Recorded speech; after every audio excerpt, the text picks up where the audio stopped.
And in the end, one of them will die. And when I say one of them, I mean both of them, because no matter how much they kill each other, their existence depends on each other. If one dies, the other one dies too. They are two sides of the same coin.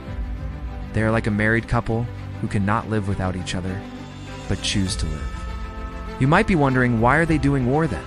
If they cannot live without each other, why don't they just become one? Well, that is what they want. Both Palestinians and Israelis want to have their own independent state. They both want to be one people under one state with one identity. But the problem is, they both want the same thing. Neither of them is willing to compromise. The reason behind this hatred is the British. When World War I began, Britain was fighting against the Ottoman Empire.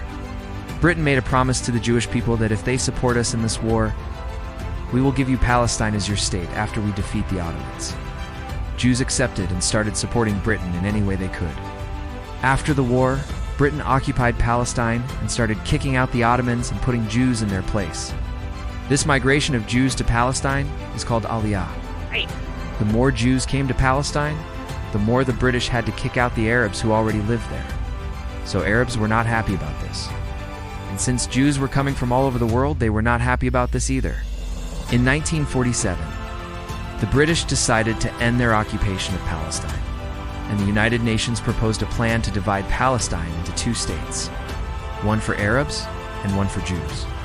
Both Jews and Arabs rejected the plan, and on May 14, 1948, when the British were about to leave, Jews declared their independence and established the State of Israel. 5 days later, on May 19, 1948, the Arab countries attacked Israel to take their newly gained land. This war lasted till 1949, and Israel won. They got more land than what was proposed to them by the United Nations. After the war, around 700,000 Palestinians were refugees in neighboring Arab countries.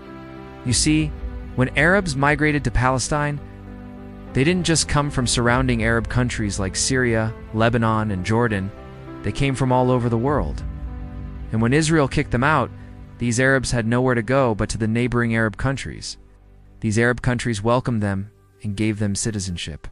On the other hand, when Israel became a state, every Jew in the world felt a sense of belonging somewhere for the first time in 2,000 years. They had their own state where they could live freely as Jews without being persecuted. So Jews didn't migrate from Israel to other places. They all stayed in Israel.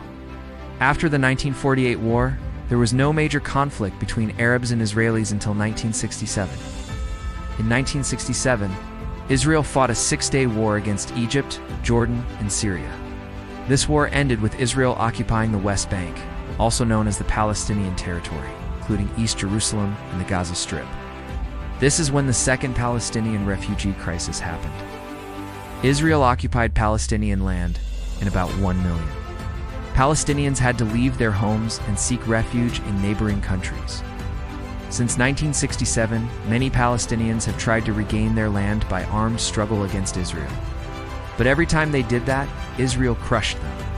The Palestinian terrorist attack of October 7, 2023 was one of those attempts. But Israel crushed them again. You see, as long as Israel occupies Palestinian land, there will be tension between them. The longer Israel holds on to Palestinian land, the more Palestinians will resent them. And this resentment will not fade away until Israel gives back what they have taken. Until then, there will be more violence, more death, and more destruction. If you ask me what should happen, I'll say both Israel and Palestine should form one state where everyone can live freely. But unfortunately, that will only happen when both of them die. As long as one wants to live, there will be war.